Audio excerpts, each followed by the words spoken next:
Hi, everybody. Welcome to another edition of Bengal Magazine. We've got a bit of a different show for you today. First up is Meg Stevens, the Assistant Athletic Director for Student Services. And Meg is going to talk about a great program we have here at Buffalo State Athletics, the Champs Life Skills Program. After that, Alexa Myers, our roving reporter. She's a broadcast major, a former basketball player for the Bengals. She's going to do a piece on the Student Athlete Advisory Committee. And then finally, we're going to go in the swimming pool. We're talking swimming and diving with Dan Allen. And Dan's bringing along Briggs Sgaglio, a freshman from Pound Ridge, New York. You know where that is? We're going to find out. Let's take a quick break, and when we come back, Meg Stevens.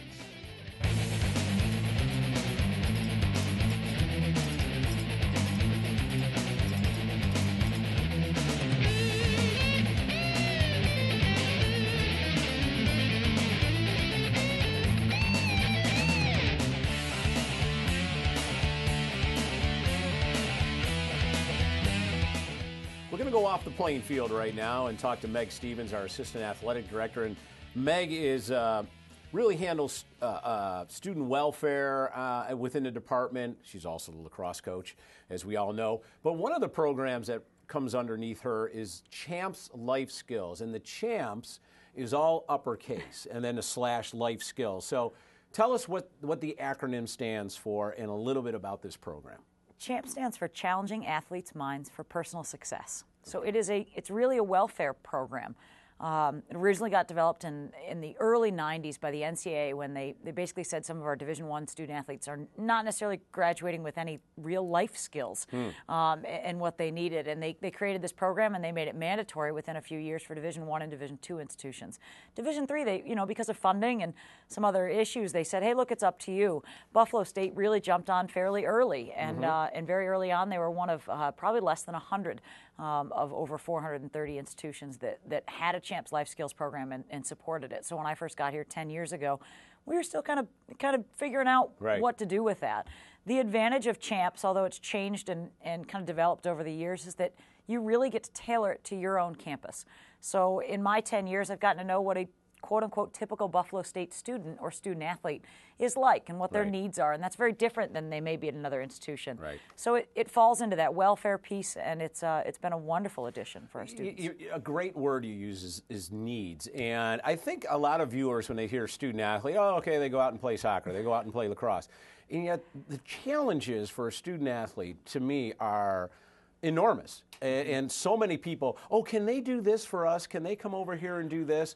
And time is one thing, but the challenges of a student athlete, they've changed over the years, have they not? Even really probably have. From when you were playing lacrosse. It's constantly, and it's developing, and I think that's the advantage of the Life Skills program. It changes with our student athlete needs. It's very different than it was 5 years ago. The difference of technology, the difference, we now do more of a Facebook text messaging, here correct and incorrect. That wasn't here 10 years ago. I mean, so it is challenging, and it is really different. And I think the thing is, we're not providing our student athletes with all of these extra benefits and all these extra things. Our student athletes, as far as what I'm concerned, is I've got 400 kids that I look at as my kids. What do they really need? What are their things that, there may be program offerings on campus. We've got a wonderful student life program on campus, and they get all of these program offerings, but what happens with those program offerings for regular students on campus is they tend to fall during hours where our student athletes might not be able to make those types of programs, like during a Bengal pause when our kids are watching film, during practice hours, anytime between 3 and 6, and they're offering programming, and our students just can't do that because they're giving it. So let's talk about programming. What is offered underneath this Champs Life Skills umbrella? I've really changed it over the years. I started out doing team programming, and then after I got my master's degree, we did a lot of talking about how students have different needs at different ages, and that's just pretty typical. A 17-year-old first-year student has very different needs than a 21, 22-year-old senior. Interesting. So I break things down by first year, second year, third year, and fourth year, and program accordingly. For example, our first years get study skills and time management. How to become a college student athlete. I mean, it seems so simple, and checking in, and how to actually do a planner, and how to schedule, and so many of those first year things. Of course, tied into there is alcohol, other drugs, college kind of first-year experiences. And again, we do double dip and we try to use some resources across campus. It's a lot of the same information. We just package it a little bit differently. Okay. Our second years really start getting into nutrition. I'm not a nutritionist, and I say right away I'm not a nutritionist. I've got some wonderful information for our student athletes. Here, here's where to go if you have more questions. Here's how to access other people either within our nutrition department on campus or within our own staff that know a lot more about nutrition if you want to get into that. Our juniors really start getting into the career development side of things. Resume writing. I usually scare our juniors pretty good at the end of there. I say, if you don't walk out of here scared in the next hour, I haven't done anything right. And I usually start it with, how many summers do you have left before the real world? And they all go, absolutely. One. And they haven't really thought about that Real yet. Tough love, absolutely. And our seniors really get into graduate school applications and how we really use our Career Development Center, and they have just been tremendous with packaging, again, what specifically our student athletes' needs are and how to get them to that next level. We've applied for a grant, and now we do finances with our fourth-year student athletes and said, here's how to budget your first year out of college. And my daughter needs that. I need to get her over here. And last but not least, and all-encompassing, we do try to do leadership throughout the entire thing. So we have a captain's leadership retreat, basically, or a leadership retreat at the end of every summer, and juniors and seniors. And so it really is all-encompassing. So that's the actual structure of programming, but it also involves things, for example, if there's a problem on a team, or a coach notices, hey, look, we've got this kind of issue. We recently brought in an outside speaker. I made a few phone calls and said, this team needs an information piece on this, and I see that as my role as well. We brought in an outside speaker, sat the team and staff down, and had an outside speaker come in. So it really is. It's a needs-based. And it's a collaborative program, too. I know you do most of the teaching, a lot of the teaching, mentoring, and yet you go across campus, and who across campus would you be calling on to help out? I mean, you name it. I think the thing about CHAMPS is it's so overreaching. It really falls into 5 categories. Academics, in which case I'm basically the main point person for any tutors that any of our student athletes need. Okay. So I'm using the Academic Support Center. I'm using Roswell Park. I'm using numerous professors and people that I know on campus to make sure that our students are, okay, if they want help in the classroom, how are we getting that to them? The athletic piece, it's really taken care of, but even using our own staff and our own athletics administration as the athletics kind of teaching component. Next is career development, and I mentioned them already, and they are just a tremendous office, and Stephanie over there has just done a wonderful job, and I specifically have a few counselors that we really use with our student athletes because they seem to understand how do you tweak a resume to a student athlete resume, and some wonderful things in career development. Community service and community engagement has been another big push of CHAMPS. I've tied it in with SAC a lot more, but our student athletes having understanding that it's bigger than themselves. Do more. We have a Special Olympics event that's coming up this weekend. We had over 150 student athletes at a breast cancer walk. That falls under CHAMPS too. That's a life skill. And we're finding that and I engaged with numerous different people on campus to try to make that happen. We're working with Special Olympics. That's a Division III initiative right now. But I've recently found that Buffalo State has a number of people that work with Special Olympics, and now we've branched out. And so it's been a really neat piece. I think the last piece is Weigel Health Center. Both the mental health side of things, but also the programming side of things, anything that really falls under our Dean of Students area and everything from sex education to it kind of runs the gamut. And they, Tammy Kresge and others have just been tremendous. Well, I just find it amazing what is offered to our student athletes through this programming, and it's just a wonderful programming. Quickly, we have about 30 seconds left. We have a feature on the SAC coming up, Student Athlete Advisory Committee. How do those two tie in, CHAMPS, Life Skill, and SAC? For me, technically, my role is welfare. And what a wonderful welfare piece. So there's an education piece, and then that SAC just adds to the education piece. For me, I teach SAC, and I teach those SAC leaders, and then they in turn teach. That's true all-around welfare. When you get students and student athletes so involved, and now it's bigger than themselves, and now it's not just me doing it, it's them getting involved in the process. Now it feels like an all-encompassing program. Now they're learning the leadership, but they're experiencing it. And that's what makes it such a great tie together. Yeah, it really is a fantastic program, both student athlete, the CHAMPS Life Skills, and the Student Athlete Advisory Committee. Meg, keep up the great work. Thanks for being on the show and telling us about being more than just an athlete. It's being a student athlete. We're going to take a quick break. And then Alexa Myers will join us, and we're going to talk about the Student Athlete Advisory Committee. Stay with us.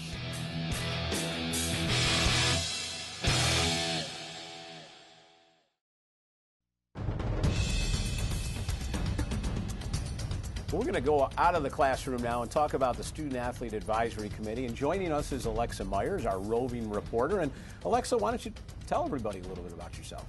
I'm a senior this year. I am a broadcast journalism major. I'm also in the all-college honors program.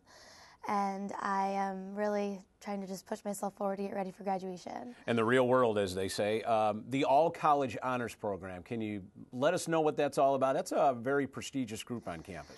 It is. When I was a freshman, I was enrolled with about 40 other students in the program, and you have to maintain a 3.5 GPA along with taking specific honors classes. Wow. So it really helped me in my college career. Yeah, and you get a little academic financial aid that way too, so congratulations on that. I know you had a big decision to make this year. You were recruited to play basketball. What was the decision all about, and how did you come about making it? Well, I loved my basketball team. It was a phenomenal experience. But I had to decide I need to get ready for the real world, and I need to do more with my career, and the timing just wasn't there. So I had to stop playing basketball. And get right into the broadcasting career. So let's talk about your feature story. What are we going to see with this feature?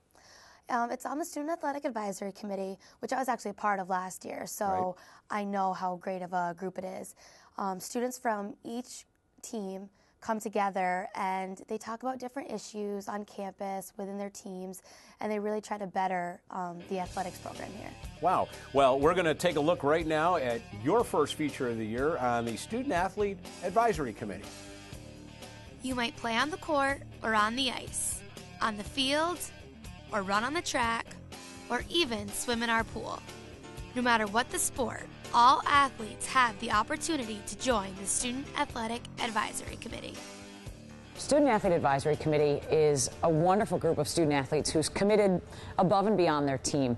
They're giving of their time to join a group of other students that are committed to student athlete well-being. They want to represent themselves very well, but they want to represent student athletes really, really well. So it's basically a group of somewhere between 30 and 50 every year that represent our group of 400.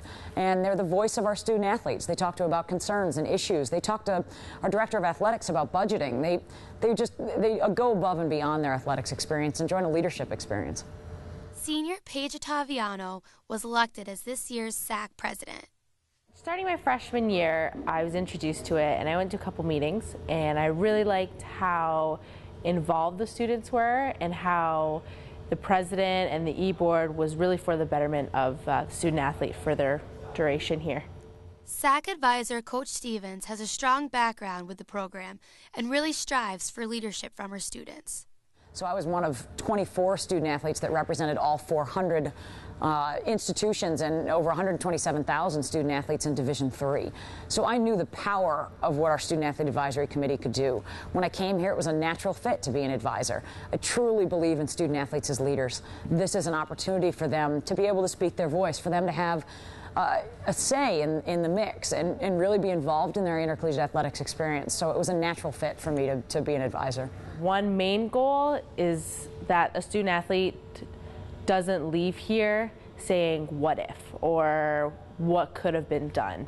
I just want to make opportunities available for them. I was in leadership all throughout high school, but I hadn't found a leadership group that I wanted to be a part of in college, and I thought that Student Athletes Advisory Committee would be the perfect opportunity for me to step up and be a leader on campus. SAC has created a number of exciting events for student athletes to participate in on campus. When you create a stir about something, then energy levels pick up. So everything from Bengals supporting Bengals, our Student Athlete Advisory Committee got on board, and therefore the program has taken off, to our Student Athlete Formal. It's become a wonderful, tradition. Our Student Athlete Advisory Committee started that program. So when you're talking about some of the best experiences that our student athletes have had, it's come out of SAC. And therefore, you find more and more people that want to go to meetings. My favorite memory would definitely have to be last year's formal. It was the first one that I was able to attend because it was a red carpet affair, and they had a nice section for where you could take pictures, and we also had a celebrity look-alike contest, and one of our teammates won it last year, so that was really exciting. Aside from campus activities, the committee is heavily involved with bettering the Buffalo community. We just got done with the breast cancer walk, which was unfortunately a really rainy day, but it was just really nice to see how many people showed up. We have the polar plunge coming up, which I'm really looking forward to raising some money for. And if we do Bald for Bucks, that'll be a fun event, and see how much money we can raise there. We're working with the Special Olympics, so that is one of our biggest goals. We really want to have our school be a big part of the Special Olympics and integrate each other to show that we're athletes at Buff State just like they're Special Olympic athletes.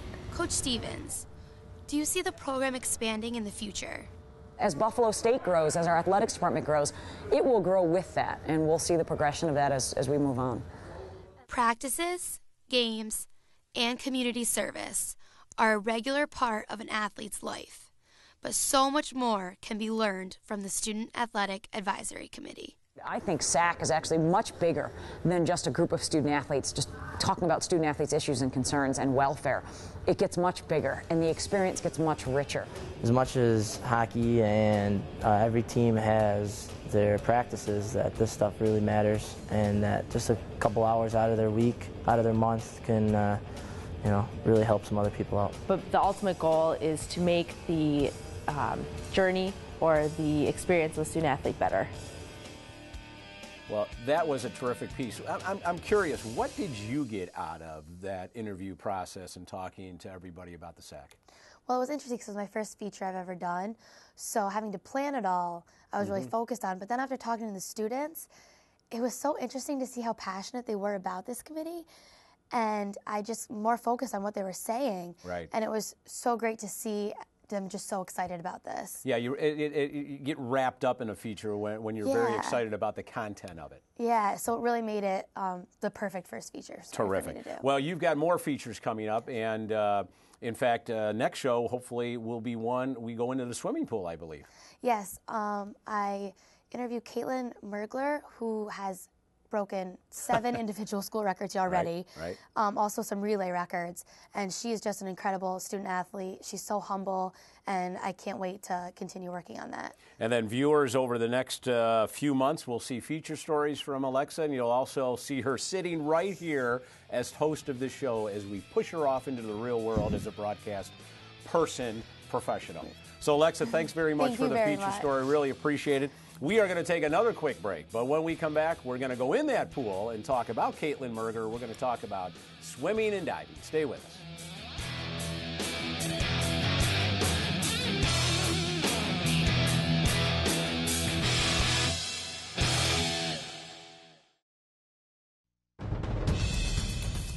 All right, we're going to jump in the pool now and talk a little swimming and diving. And with us is Dan Allen in his second year as head coach of the Bengals. And he brings along Briggs Sgaglio, a freshman from Pound Ridge, New York. I love that. I'm going to keep saying that over and over again. But Dan, first time on the show, season just started. So how about we preview a little bit of the men's program right now? Men's team, we're looking pretty good right now. I bring back a lot of talented swimmers from last year. I bring back a lot of my core swimmers from last year. Okay. Right now, our men's team has a lot of potential to do well at the end of the year. We're training hard right now. We're ahead of our training progress we were last year, really? which is great. I'm really excited about what we can do in the pool. And we're doing a little bit different things than last year than we were at this time. So I'm pretty excited. I'm looking for our senior guys, especially Nate Shum and Jackson, my captains, to step up, and they're doing a great job stepping up. And I've already seen the change of the culture that I talked about last year with our men's team. And we're progressing well, and I think we're going to do some great things at the end of the year. So let's go to the women now. A little bit different story in terms of your roster. Yes. We're a little bit young, let's put it that way. No seniors, in No, fact. you are correct. No seniors on our team. I do my research. It's good and bad. We lacked kind of the experience that we need. But we got some talented young freshmen like Briggs, Jenny Strom, who are going to help us out a lot. But with that being said, there's a lot of growing to do. But I see the potential in our young women's team, and if they're committed like they have been, they'll really excel. And just going to take some time, just like any freshman going through growing pains and adjustment. But so far, what I see, I like. Well, let's go right to Briggs, since you did mention her. And Briggs from Pound Ridge. I lived in New York 50 of my 53 years, and I've never heard of Pound Ridge, New York. So tell us a little bit about Pound Ridge, where it's at, and how you got to Buffalo State. Small town in Westchester, and I got to Buffalo State by talking to Dan about recruiting, basically, throughout my whole senior year. And I came up and visited, and I really liked it. So yeah, I think it's an interesting recruiting story. Because, and by the way, Pound Ridge is really small, obviously, because I didn't hear about it. She actually filled out a recruiting form that we have on the website. I think a lot of viewers would be interested in that. If you do have children out there or student athletes that want to continue their career, that's the first step, really. Correct. And that's what happened. Yes, she filled out an online recruiting form. I immediately gave her a call. I probably called her about once or 2 or 3 times a week. There you go. And I literally kept on calling, kept on going, Coach, I'm undecided. Coach, I'm undecided. But I kept on pursuing it. We got to the point where it was May 1st when the deposits are due. She still was kind of up in the air. And I thought she was going to another school. Okay. Early June comes around. I get a phone call from Briggs saying, hey, Coach, I'd like to visit the campus. I was like, all right, sure. Beautiful. So she came up on a visit. We sat down and talked. And then pretty much the next day, she's like, I'm coming to Buff State. There you go. And I'm telling you the truth right now, I can't be any happier. Absolutely. Well, and you made the right decision, by the way. I want you to know that. Look at that smile. You're off to a great start. Athlete of the week for Buffalo State this week. A triple winner in the last meet, 200 fly, 100 fly, 200 IM. And not only the 200 fly in 2:19.99, breaks an 11-year-old record for the school. I mean, wow is what I say. Does that surprise you? Did you think you were going to get in the water and right away break a school record? Not at all. I was definitely looking to do something with my fly, but I didn't think it was going to be first meet. And the fly is your specialty? Yeah, fly and IM. But on the other hand, talking off camera, this guy says, well, we might have something here that we could develop. Now, how do you're talking about maybe a couple other events for her. Is that down the road, or could that be more of an immediate thing? That's more down the road. My philosophy is do what's best for the team. Right. And we got a lot of young kids that cannot swim every event. Whereas I look at Briggs, she's a utility person. She can do multiple things. She's an IMer. IMers can do anything. Okay, they can do the fly, they can do the back, they can do the breast, they can do the free. And that's what I look at Briggs to do. At SUNY I'm going to really focus on the fly and the IM, but when we're in meets, I may need to swim her at a different event just to score some points. Correct. And really, she's a freshman. We're building up to sophomore, junior. So you're sitting here and going, well, they're talking about me. What about me? Do I have a say in this? Well, I'm sure you do, but how do you feel about that? I mean, in one sense, it must be a wonderful compliment, and in another sense, gosh, you really want to get as best as you can in that one specialty, which apparently is the fly. I mean, I'm fine with swimming anything for the team. It's a team sport, so definitely okay with that. You talked about earlier about the potential of the men's team and where you're ahead of your pace right now in terms of practices, et cetera, et cetera. Okay. Potential. What do you mean by that, and what do you mean by being ahead of your workout scheme right now? Last year was a big adjustment, just getting used to the training. I'll tell you right now, we had a lot of upperclassmen who couldn't even make it through a practice, okay? Let alone, it was a constant struggle with the change of culture. Right, sure. This year, they're able to handle the practice and even do it to the point where they're not struggling anymore, which is great. And the potential is we have a lot of, studs on our team. That can, I looked at our end-of-the-year SUNY results, and, we can do great things. When we have the potential there, it's just coming together is the one point and key to doing it. Right. And I'm excited for our guys' potential, but they got to be committed. You know what I mean? And also, not only in the pool but out of the pool, we've been adding weights to our program, and that's something that I've been stressing hard this year. Weights. We're going to step up our training even more second semester when we take our Florida training trip. And it's going to be, I hate to say it, but it's going to be grueling. I'm going to test them. I'm going to push them to their limits. This sounds horrible, Dan. But to be that is swimming, is it not? It's just that. To be better than you were last year, you got to put in more. Swimming you can't put in the same and expect greater results. You got to put in more to get more. We've got less than a minute, but I do want to ask you about Caitlin Mergler. I mean, she's back. I'd be remiss in not saying something about her. 7 individual school records. She's a member of 4 record relay teams. She's back. Expecting more? I mean, does she just keep getting better and better? I'm ready to take Caitlin to the next level. I think training-wise, she's doing great. She's further along than she was last year. We've added the weights, which is obviously something we didn't focus on last year. And I'm ready. I think she's ready to take that next step. We're at that verge. Fabulous. I mean, there's great potential here on both teams. And Dan, I appreciate you coming on and talking about Briggs. Best of luck, and thanks for coming to Buffalo State. We appreciate it. You're going to have a great career. That's going to wrap it up for this edition of Bengal Magazine. Thanks to Dan and Briggs. Thanks to Meg Stevens and Alexa Myers. And we'll see you in 2 weeks for more Bengal Magazine.